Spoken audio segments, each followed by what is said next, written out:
Are you wondering why your paycheck is always not enough? Watch this video to the end to understand why you get paid and what to do when you get paid to maximize your wealth-building potential. You can be rich by applying the right strategies to your current finances. Why do you get paid? People get paid for their work or services to compensate them for their time, effort, skills, and expertise. The concept of payment for work has evolved over time and varies across different societies and economic systems. People get paid for economic exchange, which serves as an economic exchange mechanism where individuals provide goods or services in exchange for money. This exchange allows for the allocation of resources in an economy and facilitates the production and distribution of goods and services. You can also attract that money you have always desired as compensation for labor. Payment provides compensation to individuals for the labor they contribute to the production of goods or delivery of services. The amount of payment is often based on factors such as the required skill level, the time invested, and the demand for a particular service or expertise. Now let's talk about incentives. Payment serves as an incentive for individuals to work and contribute to society. By receiving payment, individuals are motivated to exert effort, develop their skills, and engage in productive activities that benefit themselves and others. Another major reason people get paid is recognition of value. Payment acknowledges the value of the work or services provided by individuals. It reflects the contribution they make to businesses, organizations, or society as a whole and reinforces the importance of their role in the economy. When you get paid, you have financial security. Payment provides individuals with the means to meet their basic needs, such as food, shelter, and clothing, as well as to pursue their personal and financial goals.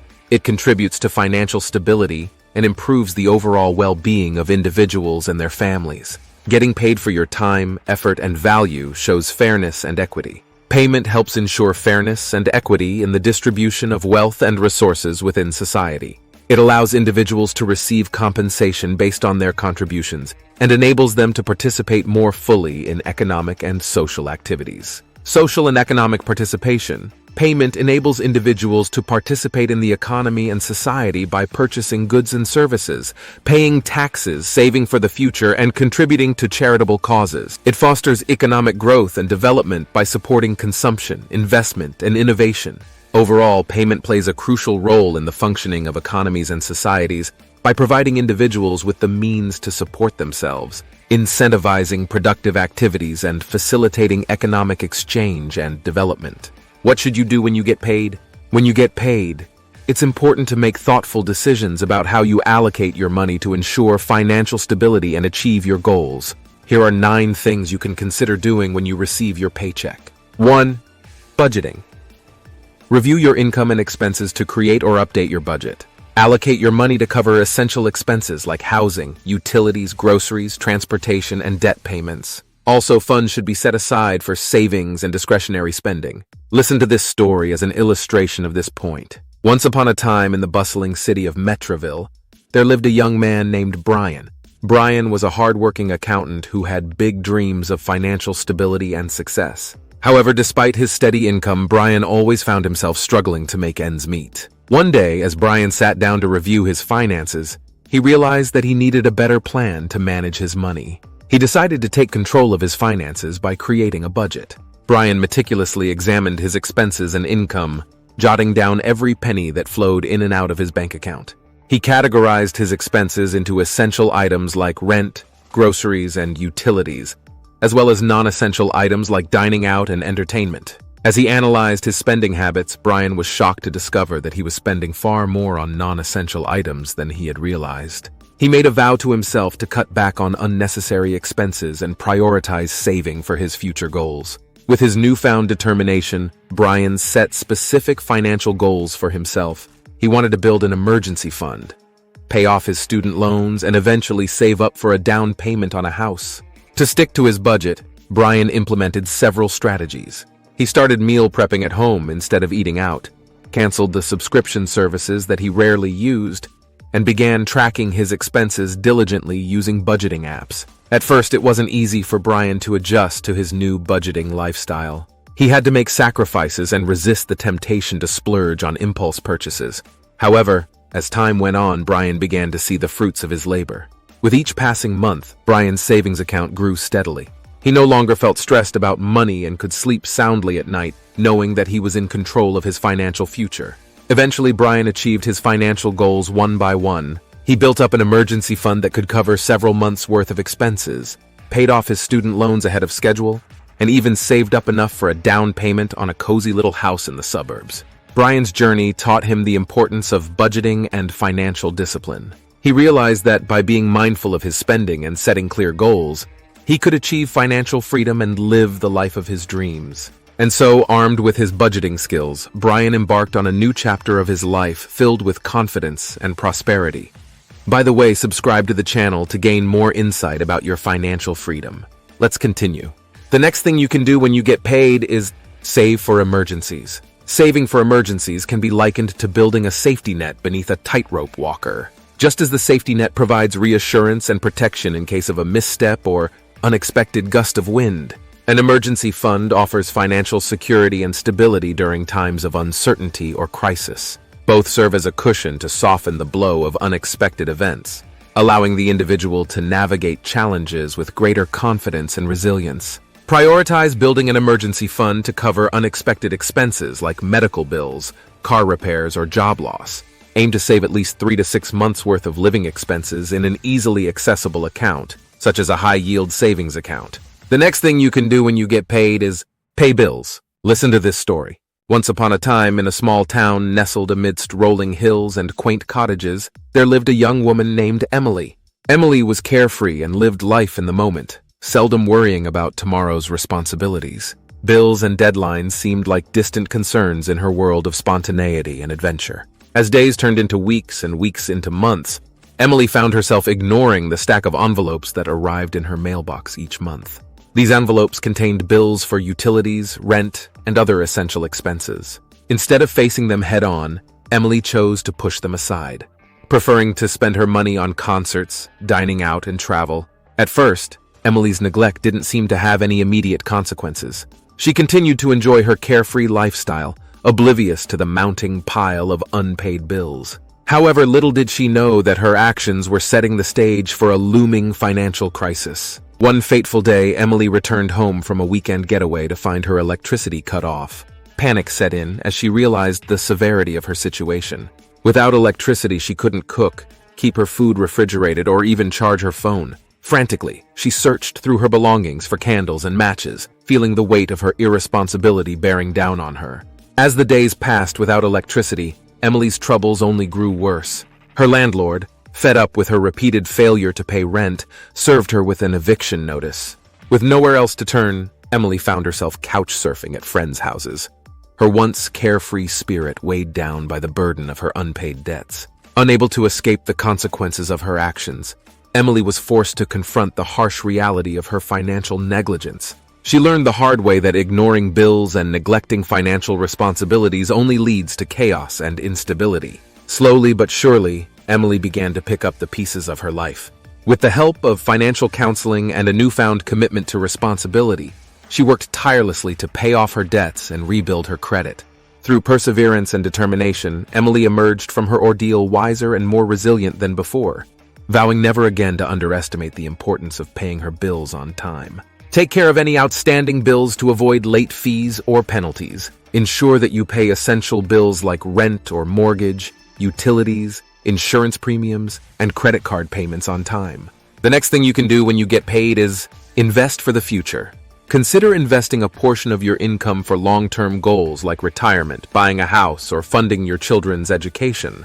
Explore investment options such as employer-sponsored retirement plans, e.g. 401k or 403b, individual retirement accounts, IRAs, or brokerage accounts.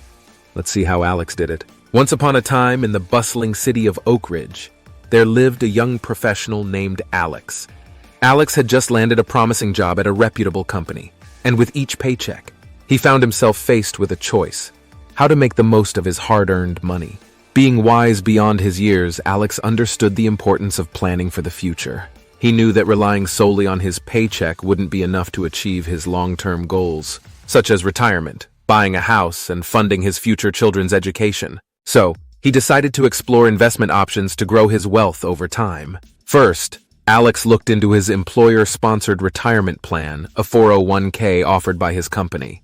He learned that by contributing a portion of his income to his 401k, he could enjoy tax advantages while saving for retirement. Plus, his employer offered a matching contribution, effectively doubling his savings. Alex wasted no time in enrolling in the plan and contributing enough to take full advantage of the employer match. Next, Alex considered opening an individual retirement account, IRA, to supplement his retirement savings. He researched the different types of IRAs available, including traditional and Roth IRAs, and weighed their respective benefits. After consulting with a financial advisor, Alex decided to open a Roth IRA, attracted by the potential for tax-free withdrawals in retirement. He set up automatic contributions to his IRA each month, ensuring that he stayed on track with his retirement savings goals. In addition to retirement accounts, Alex also explored brokerage accounts as a way to invest for his other long-term goals, such as buying a house and funding his future children's education. He learned about the various investment options available in brokerage accounts, from stocks and bonds to mutual funds and exchange-traded funds, ETFs. With guidance from his financial advisor, Alex built a diversified investment portfolio tailored to his risk tolerance and time horizon. As the years went by, Alex watched his investments grow steadily, thanks to the power of compounding returns. He stayed disciplined with his contributions, increasing them whenever possible and staying invested for the long term. Eventually, Alex reached his goals of retiring comfortably, buying his dream home, and setting aside funds for his children's education, all thanks to his early commitment to investing for the future. The next thing you can do when you get paid is debt repayment. If you have outstanding debts, prioritize paying them down to reduce interest charges and improve your financial health. Focus on high-interest debts first, such as credit card balances or personal loans, while making at least minimum payments on other debts. Absolutely. Prioritizing the repayment of outstanding debts is a crucial step towards improving one's financial health. Here's a breakdown of how you might prioritize your debt repayment. High-interest debts. Start by tackling debts with the highest interest rates first, as they accrue more interest over time and can become more difficult to manage. This often includes credit card balances, which tend to have high interest rates compared to other types of debt. Personal loans. If you have any personal loans with relatively high interest rates, they should be the next focus after credit card debt. Personal loans often have fixed interest rates and can be substantial, so paying them off can free up significant amounts of money for other purposes. Student loans. Depending on the interest rates and terms of your student loans, they might come next in priority. Federal student loans generally have lower interest rates compared to credit cards or personal loans, but private student loans can have higher rates and might need to be prioritized accordingly. Other debts. After addressing the high-interest debts, you can focus on other types of debts, such as auto loans or mortgages.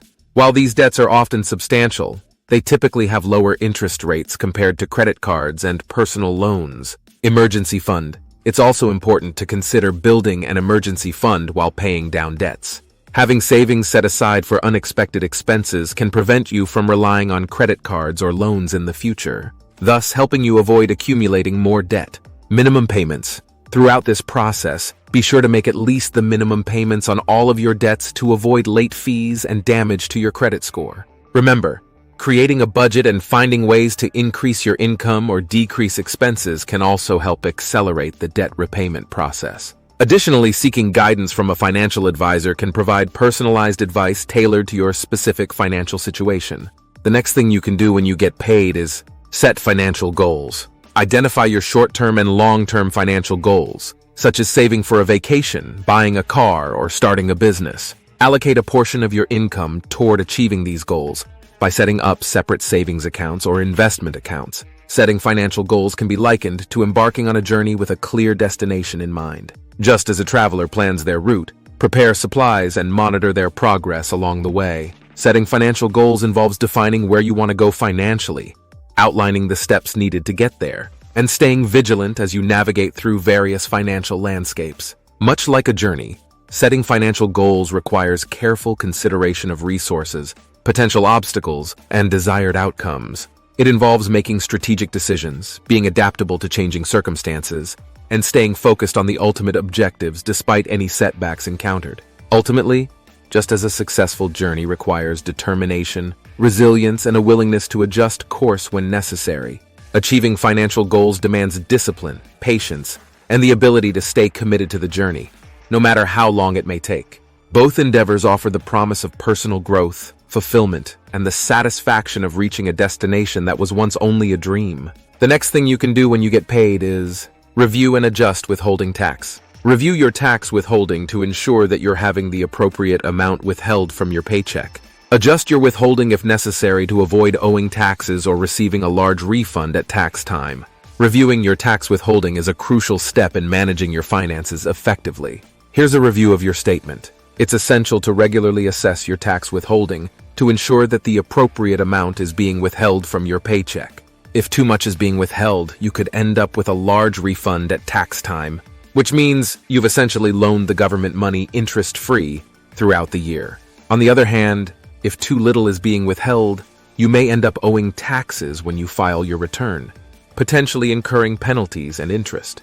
To avoid these situations, it's advisable to review your tax withholding periodically, especially when there are significant changes in your financial situation, such as getting married, having children, buying a home, or experiencing changes in income.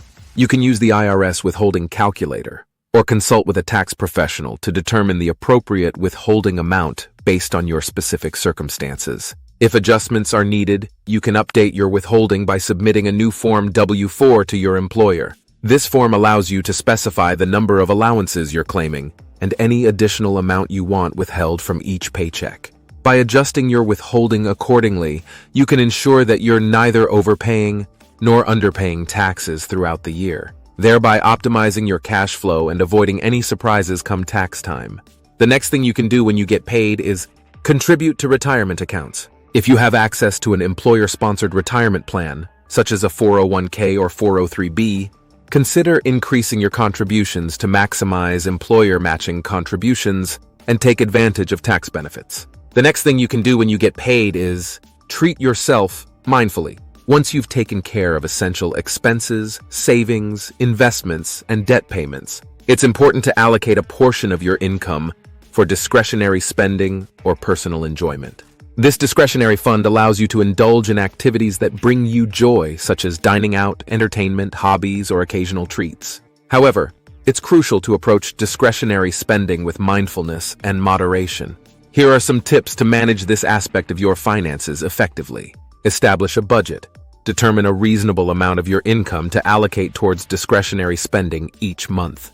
Consider your financial goals, priorities, and overall financial health when setting this budget.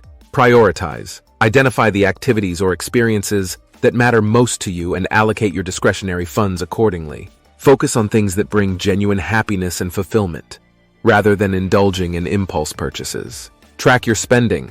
Keep track of how you're using your discretionary funds to ensure you stay within your budget. Use budgeting apps or spreadsheets to monitor your expenses and identify any areas where you may be overspending. Plan ahead. Consider planning your discretionary spending in advance. This could involve scheduling outings or activities within your budget or setting aside funds for specific events or purchases. Be mindful of impulse purchases. Avoid succumbing to impulse purchases or unnecessary expenses that can quickly add up. Take the time to evaluate whether a purchase aligns with your values and priorities before making it. Find balance. Strive for a balance between enjoying life today and saving for the future. While it's important to indulge in discretionary spending occasionally, prioritize long-term financial stability and security. By approaching discretionary spending thoughtfully and responsibly, you can enjoy the pleasures of life without compromising your financial well-being. Remember that moderation and mindfulness are key to achieving a healthy balance between enjoying today and securing your financial future. By following these steps, you can make the most of your paycheck, achieve financial stability, and work towards your financial aspirations. Review your financial situation regularly and adjust your strategy to stay on track with your goals. Always remember to do your due diligence before you make financial decisions. This video does not replace your due diligence. I hope you enjoyed this video. Do not forget to share, like, and subscribe to this channel. See you in our next video shown on your screen.